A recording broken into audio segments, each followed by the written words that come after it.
Kaze to Ki no Uta, The Poem of the Wind and the Trees, is a shoujo manga by Kieko Takemiya. It was first published from the years 1976 to 1984. It is a very famous manga, as well as being the shonen manga classics. It was first known to combine both the romantic and sexual relationships of young, childlike boys and themes that predate yaoi. Along with Patario, The Poem of the Wind and the Trees is a controversial manga, and as well as an anime released in the early or 1987. She has refused, the author herself, to censor any sexual elements of the story. In this documentary, I'll be looking at the 1987 original video animation and the impact and influence it could leave on the aesthetics watching it, and hopefully can understand a little bit about Japanese culture, their interest in yaoi, pedophilia, sadomasochism, other strange and controversial topics beyond thinking. It is also a very romantic piece. This video needs to be examined, and I've provided the following commentary with over 100 screenshots from the anime. So let's begin going throughout the whole anime and making comparisons and finding themes. It appears from the year of late 1880s in the Lacanblade Academy, out in the middle of some weird old school Victorian academia somewhere in the college on the hill alone. There is the evil school counselor who says that if you do something wrong, anything against normie values, you will be expelled from school immediately. She, the powerful woman with the window eyes, is the sole controller of the academic world of this academy. Here we have the young Sergei, alone now, older, probably in his early 20s, or as an adult, watching alone in the academy, in the class that he once partaken in. He was once in here and once did a class and remembered the busyness and the discipline and the anxious and tension of being homework. He goes back to his original dorm room, which he once was at. Going alone, he assumes that he remembers the room that he was once stayed in, along with another friend he remembers. He's back now. He says, "But I'm knack now, Gilbert." And who is this Gilbert? The person he is thinking about. Lonely Gilbert, sitting by the window still, as if he's still there, his memories coming back to him of the past years before. He is imagining this, and he is gravitating to Gilbert as if he would hug him again, because he loves this boy named Gilbert. It writes the following: Gilbert, you were the most beautiful flower to ever bloom in my life. You were a red flame fiercely burning bright within our youthful dreams. You were the wind stirring. Can you hear the song of the wind and trees? Can you hear the rustling of our youth? Ah, there must be others who remember, those who remember the good old days of their youth. Along with the theme of the broken fall, the leaves that fall from the trees, and everything coming back to him. Gilbert then remembers his youth, 5, 6, 8, whatever, how many years ago it was when he met Gilbert, and he was only a high school student. Hard to imagine because it feels like it's almost college. This is Sergei introducing himself into a room call of checking everybody to see who's in their room, and he is there. The boys who are checking each of the room notice that his roommate is Gilbert. They, having a homosexual interest in Gilbert, knowing that he is a prostitute and that they find him attractive, the lead boss man breaks it up and tells them to keep moving on. Sergei gets a painting of his mom that he puts in his living room. That is his mom, and he looks at it, thinking of the past, knowing that he belongs to a legacy, knowing that his mother is powerful, knowing that she is something that is a part of his life. Now, there's this reoccurring theme and the work of this animation and in the manga that these window or sparkly eyes will reappear. This is one of the first images for him to do that. He gets shocked and awe in something weird or romantic happening. His sparkly eyes show that in this picture. He is shocked at the image of a drunken Gilbert coming into his room, and Gilbert sees him almost half naked. Gilbert goes up to him, looking for a kiss. He comes in for a kiss, looking that they are about to embrace. However, Sergei throws Gilbert to the ground, avoiding his kiss. This is his shock, and he can't embrace what is about to happen. When Gilbert is drunk and half dead, this homoerotic scene with this boy comes in to get air back in his system. He comes up to the boy, or comes up to Gilbert to make circulate air in there. But fortunately, this is another homoerotic scene where two cute boys are kissing, and only Sergei can go back and just say 1, 2, 3, 1, 2, 3 over and over again, witnessing something he is imagining. Here, he says, maybe he was trying to seduce you in exchange for your help. Funny, funny. That's probably what Gilbert was trying to do. And this is what Sergei does not want to believe in. But however, Gilbert was tuning in and was quite awake that whole time. And he was hearing their whole in conversation, having a double game going on, that Gilbert is quite aware of the actions of what they are doing and what they are hearing, might have knowing he's quite aware of getting a free kiss. Sadly, though, Gilbert is laughing, funny, at this part, thinking it is hilarious how this other reality is happening, and they don't know about his. What a joke. But deep down inside, Gilbert is crying. He is alone. He is in the sadomasochistic prostitution world. Nothing he can relate to. That he is a victim no one understands. And the normies just go about their day. No one wants to understand. This is the life of the school students and the hustle and bustle. They don't want to have bad grades scores being posted. They don't want to be a part.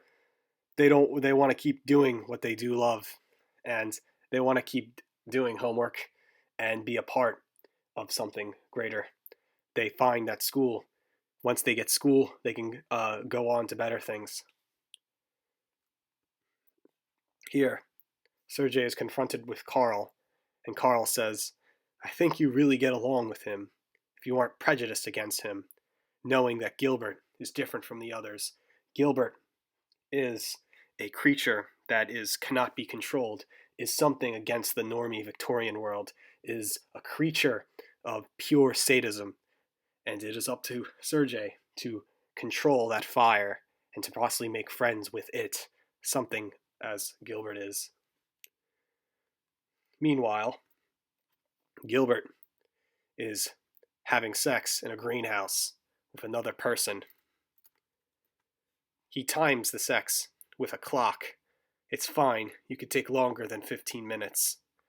An old-fashioned way of keeping time. His lover says to him, You're evil, you know that? And as he says, such white skin, such nice white skin on the Japanese, a Japanese who hardly has any white skin, or at least in some nature that it's referring to the white skin of a European, some kind of Asian Aryan, some kind of European Asian mix, some kind of blissfully perfect person that is Gilbert. I told you to just touch it. And here, his lover is sucking on his nipples, going down to suck his dick. It is in this loving romance and teasing the audience that they want Gilbert.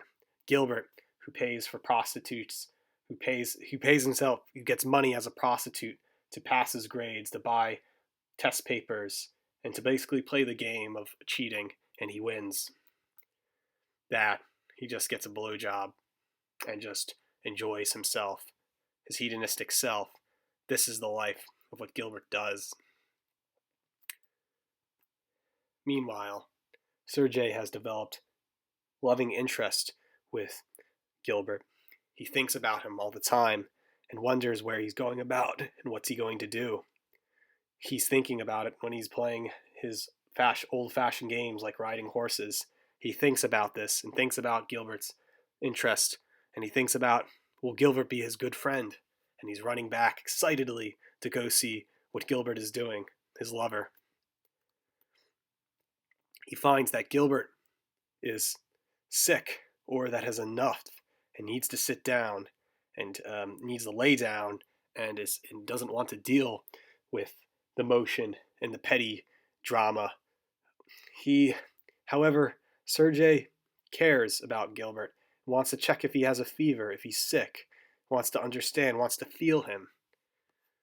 However, meanwhile, he gets slapped in the face, scratched, cutted, sliced, and Sergei is backed, aghast, blood coming from his chin, blood and interest in that. Gilbert says, do not order me around. You never order me around. I order myself around, and you to order me around, that is controlling over me. I get the last say.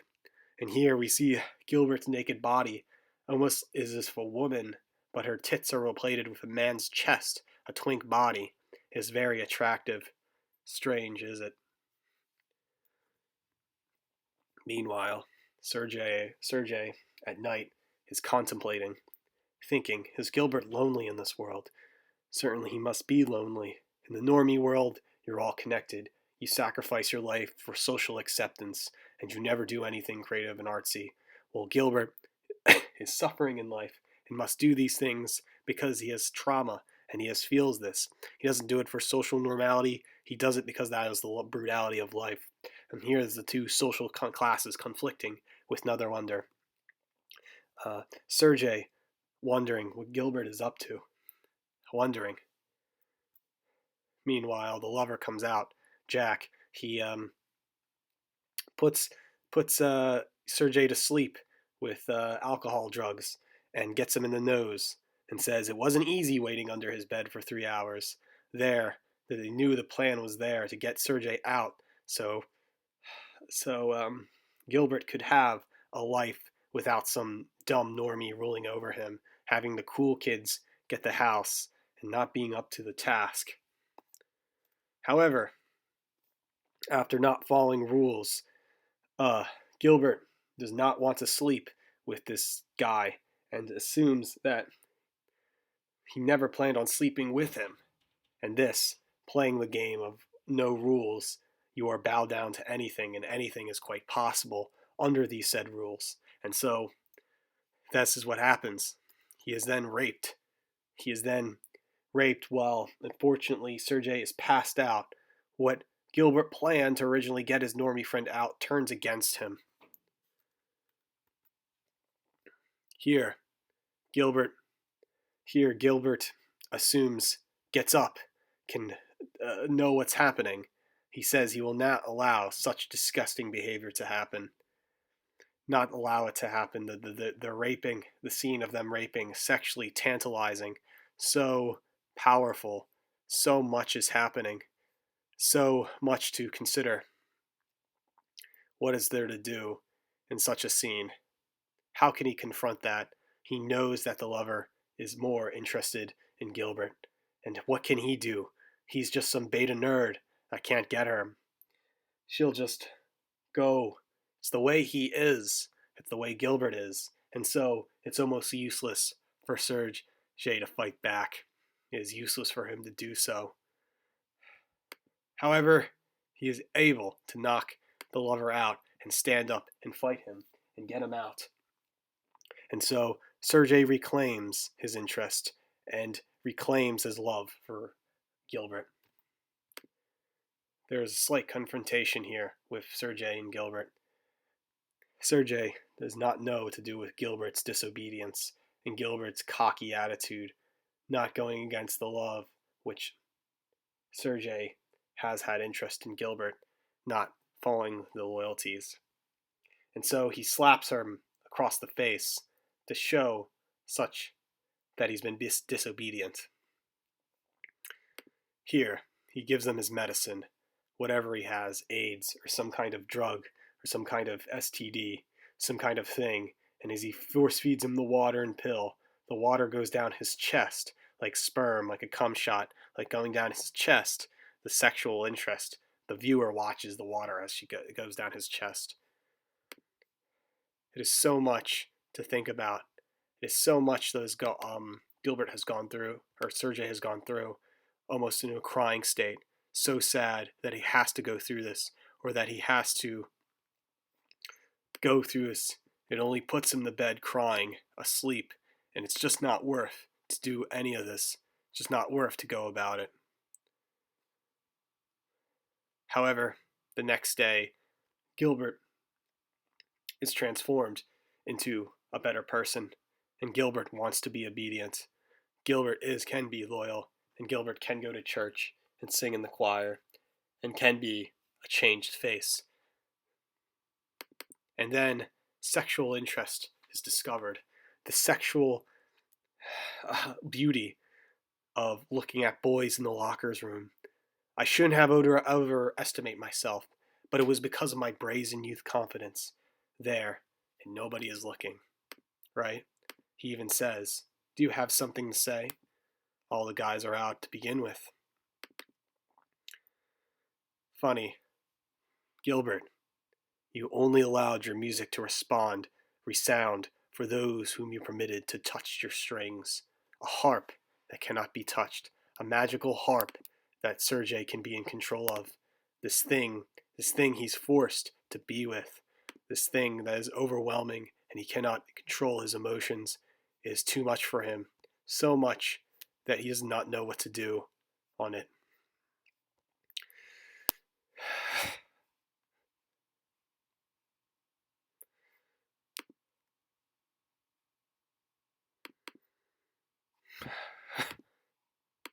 Meanwhile, the boys come in from the snow day, from their daying play in the snow.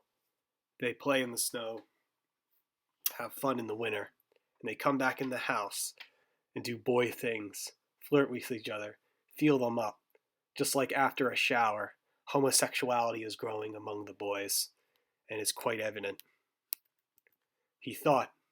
Sergei thought he could trust Gilbert, thought he could trust Gilbert and show them to his other gay friends, his other boyfriends, his other friends who are boys. Maybe they can understand. Come on, won't you sit with us? And unfortunately, they say no. They don't want to. They all hate his prostitution background. What does Gilbert say to Sergei? Who cares? Kiss me. Show them that you love me. Kiss me, fuck me right in front of these guys right now and show them who do you really love. Do you love me or are you the social thing? It's a test of romance, of gay daring, something, his sexuality brewing inside. He sides not to go with him. And the other boys said, exactly, we've all been seduced by him. All been seduced by him. All the guys have been seduced by him. A very strange, gay, and erotic scene that is happening. Why has this happened? I don't know, but the boys seduced by him. Where do you mean by seduction? Has Gilbert raped and had sex with all these boys? We don't know.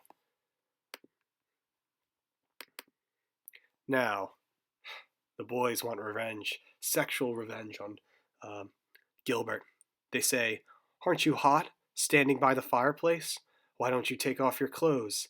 They take his little ribbon out and show out his flaming man-chest tits, something like that, all being exposed. He is exposed to that nature, and that's what he is, this handsome thing, this beautiful creature. And so, teasing him like a sadomasochistic, like a bad porn film, they tell him to put up the hot burning coal, to torture him so he can feel in pain. They want to see how far they can go. They want to get revenge.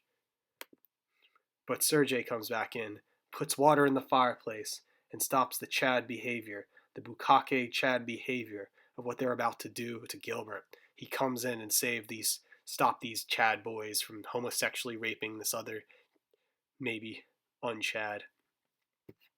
As a consequence of putting the fireplace out, the main counselor principal comes in, tells them to go back to the room without dinner. That's what happens. And so that's what they do. They all go back to the room without dinner. The second poem reads, "They are amidst the days of their youth, standing in the boundaries of their sexuality, to hold both of their hopes and fears of adulthood in their hands. They are standing at the entrance of a million crossroads leading to the future. What ties them all together is the law of freedom. They are all candles freshly lit. This is where one must control one's feelings. Doubt, envy, content, yet with an outpouring of tears. The girl who wet the bed is being made fun of the extremely cute girl guy named Sebastian, a little cute little thing appearing out of nowhere. We fetishize even about the children in this.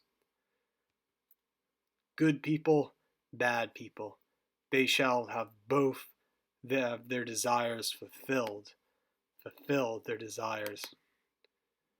Cause still hidden, watching in bewilderment.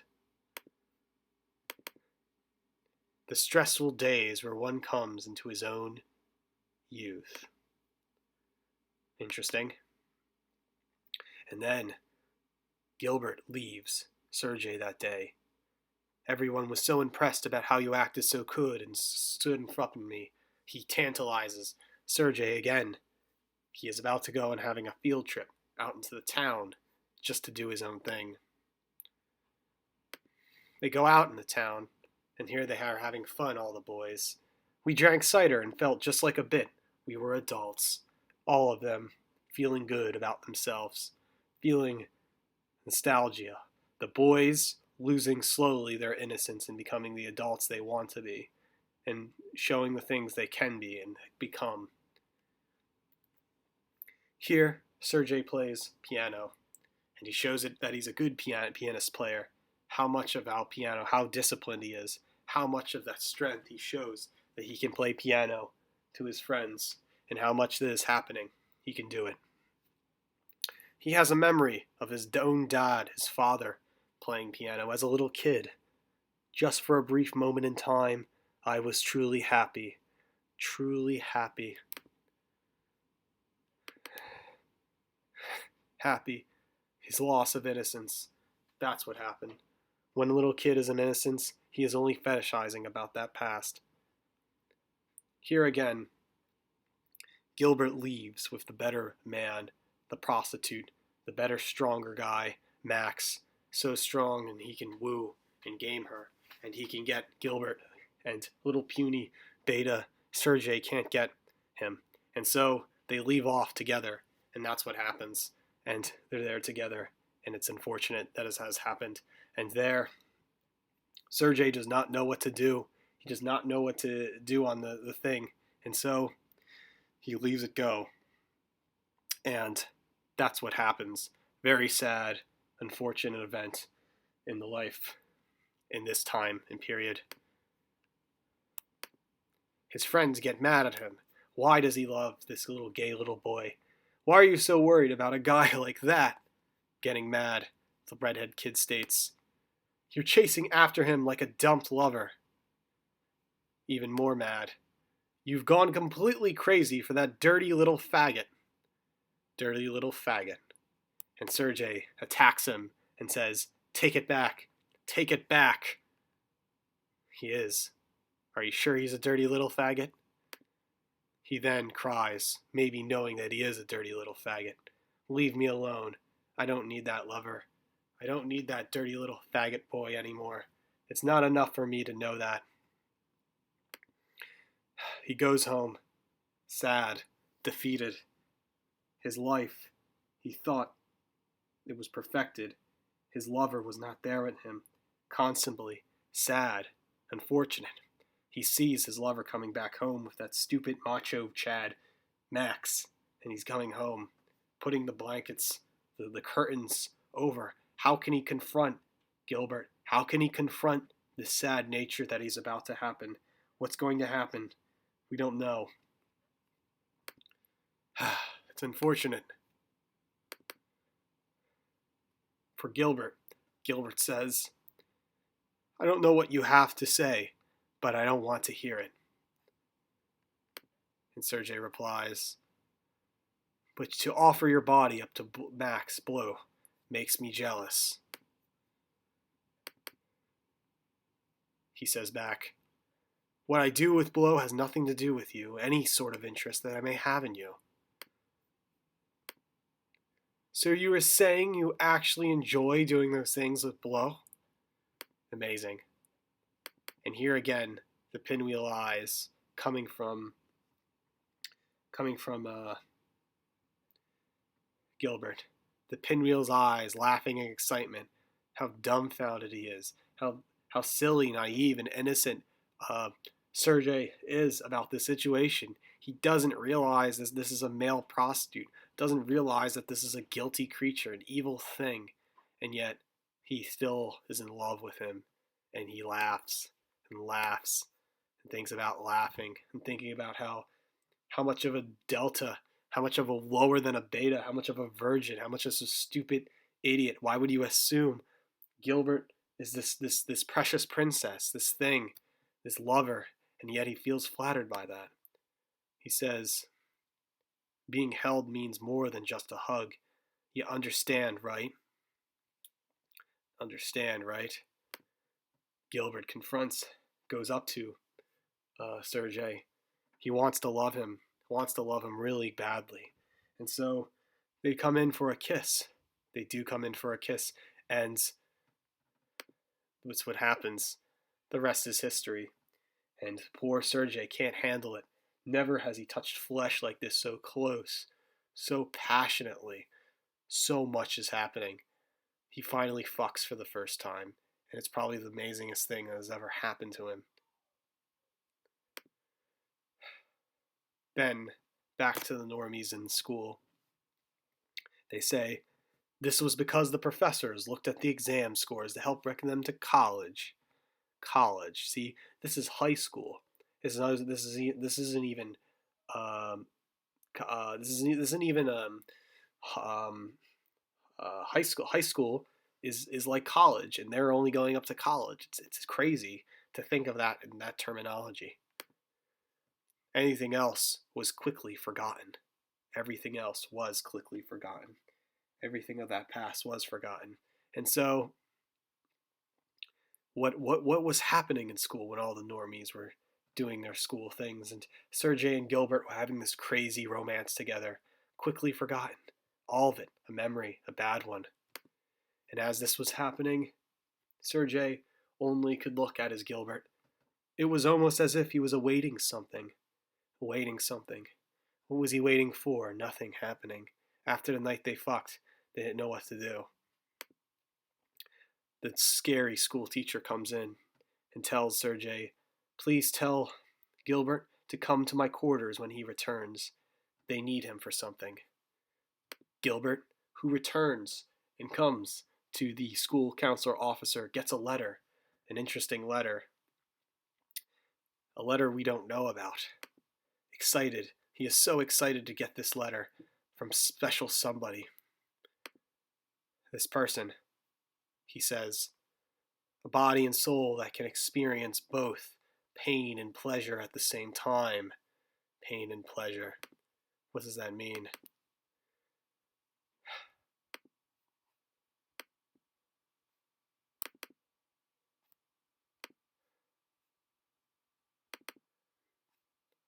And then he opens the letter. And the letter states, "Unfortunately, I'm afraid that I have to be in Rome for business this Christmas." The dark figure, thinking to himself, the more he suffers, the more he develop artistically. Why, Gilbert, poor Gilbert, I can't go to pick you up, Augustine. You see, Gilbert is tormented like a teenager with a text message phone. This thing, a stupid girl that can't get and makes broke his promises by making lies through texting. It's this thing, this lie, that people back then did not have phones and internet. They had to rely on letters. And if they weren't honest, you cannot. And there's nothing worse than a broken promise, a broken thing that's just a part. Something so terrible and unfortunate that this is bound to be, and it's sad that Gilbert must have this fate and be tormented alone in his world, relying on one source of love. How he's like young Werther, like by Goethe, how he's being tormented by this greater force. Why does it have to be this way? Meanwhile, Sergei is playing piano and impressing the sensei, the teacher that he once knew, once taught his dad, that once showed him the path to learning how to play a piano, learning and showing that his dad in that same tradition. His father liked the piano, and so he must do the same, in a very Japanese aesthetic wise, in front of his European sensei, that he is a part of that legacy. Meanwhile, after Christmas Mass, unfortunately, Gilbert is out of it. The only thing he can do is make love and have sex with his pimp that'll use him. There's nothing more meaningful in this life. There is no true love. He's nothing for a vessel for someone else. He needs to be raped. The kids at Mass are having fun. There's Sebastian again. The kids are having fun at Mass, and everything is beautiful and everything is wonderful. And then Gilbert just says, "Please rape me. Please hurt me. Please throw me on the ground and just use my body and use it for so much. I don't even care anymore." And now this weird sadomasochistic rape scene is happening. This thing that's beyond his control, and that he is no longer who he is. His whole life is meaningless, a hedonistic, nihilistic path going downhill. His body is teared open. Nothing means sense anymore. Who is he? A naked body being used. He has no control over his destiny. Everyone leaves. Everyone leaves after Christmas Mass. And it is only Sergei who is still concerned about his Gilbert, about the Gilbert, the character that he loved. And now he's alone, home alone, at the dorm by himself, nowhere to go to. Gilbert could just go home. Gilbert could just whatever. But here, again, the pinwheel eyes, the magical pinwheel eyes that Sergei sees when he's romantically involved. The pinwheel's eyes, what happens?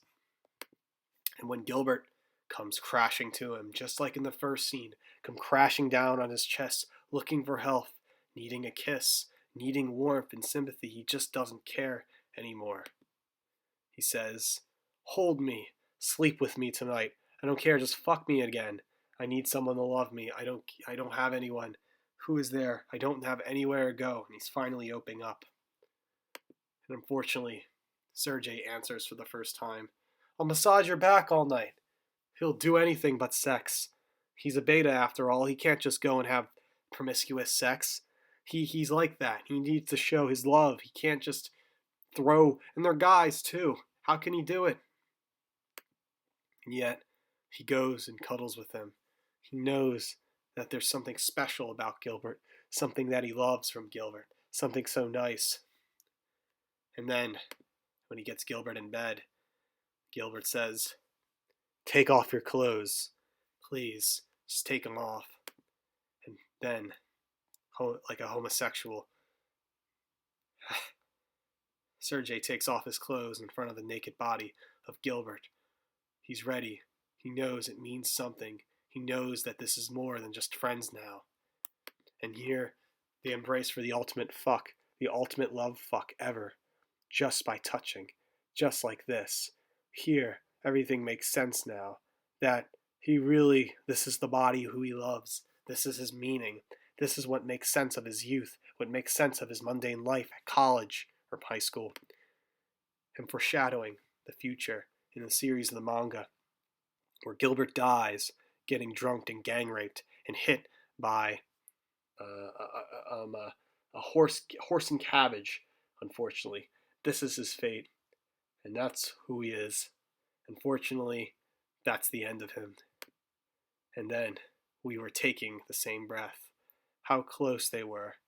How they were very similar to one another, and how much they loved each other. It was like that. And then we go back to the future. It was all just a dream. Probably just got done masturbating too, thinking about it.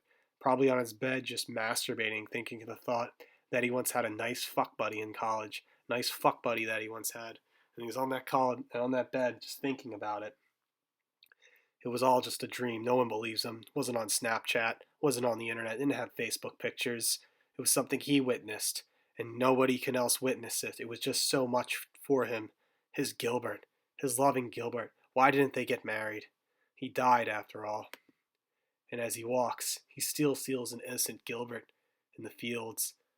That makes it meaningful. This campus, this boring, mundane Victorian campus is so mundane and boring, he can only make sense of it if he knows that Gilbert is there, loving and there. And so the last poem goes from Gilbert. You were the wind steering in my branches. Can you hear the song of the wind in the trees? Can you hear the rustling of our youth? Ah, there must be others who remember. Those who remember the good old days of their youth. And the branch slowly come in. And then it is done. It is finished. The little hour animation. This thing, this avant-garde, this gay Asian Aryan thing we've just witnessed. What does this all mean? It's more than just, it is a love, it's a photoplay of love. It is a photoplay of powerful things. It is something that truly is a work of Japanese pop art and Japanese even fine art. The Japanese of just power going into it. I have to bring this up, but the film is very similar to You Are Not Alone by Lasse Nielsen. Lasse Nielsen, the gay Scandinavian director, who've had pretty much the same similar themes and were recorded in the same era, the 1970s. And You Are Not Alone is a bunch of Swedish and Scandinavian men touching each other, having fun. Like some Yukio Mishima Saint Sebastian thing. The men are on the trees, and the boys are just feeling each other up, having fun, being bullies. The movie is famous for having the underage naked hug scene, how much they like each other, and how much that they are not alone, that they are loving each other, as if this is a live-action version of the poem. It is there, it is so embracive. There, they just drink alcohol and have fun with it, and are there just admiring their nipples and their chest, and just, who cares? It's just fun, and they trust one another for each body heat going on with one another. So close they can be, and how they like talking to each other. One with the curly hair and with the straight hair. It's something they can just like, something that is there. And these boys that touch each other is the closest thing you can get from having a live action version of this anime, and how much it is to think about. So what is the Song of the Winds in the Trees? The Wind in the Trees. First, if you haven't seen the film and you've just watched this, go watch it, please. It's still on YouTube. I cannot have the whole anime and just tell you about it. You have to experience these things. You've came here obviously because you've seen the movie and wish to see more further in depth of the sadomasochistic and gay and homosexual themes. These are only just a selection of pictures that I have shown you in this slideshow. However, there is much to be uncovered in this. There's much to be examined, much to be talked about. I've only covered a few things, but still, it gives you that impression this is an anime version of a Lassie Nielsen film, that this is something bigger than that the Song of the Wind and the Trees could have a further 8,000 word elaboration on the title. And what does this all mean? It is clearly a pioneering work in the yaoi genre and the shonen and the classical pedophilia nature of anime. It is something so powerful, it is beyond the characterization of an anime. It is simply Japanese art at its highest. Japanese high art. Maybe I would consider it gay Asian Aryan art. Simply, it is so high and so powerful and represents definitely a world and aesthetic I wish to live by. It is a great, powerful, moving show. I strongly suggest watching The Song of the Wind and Trees and making a deep, further, critical thinking in your independent art house theater. And please watch this film again. It is truly an amazing thing, and a breath in time, as it relates to my life and probably relates to your life. That life you once had on that boring college on the hill experience, the boring Asian girlfriend you once had, everything that coming back to you. It's like the leaves falling from a tree, a cherry blossom. So much powerful, so much emotion is going on in The Song of the Wind and the Trees. It just reminds me of my own life, and probably reminds you of your own life too. It's something we can solve further issues and understand what is the meaning behind life. The Song of the Wind and Trees, truly a work of art.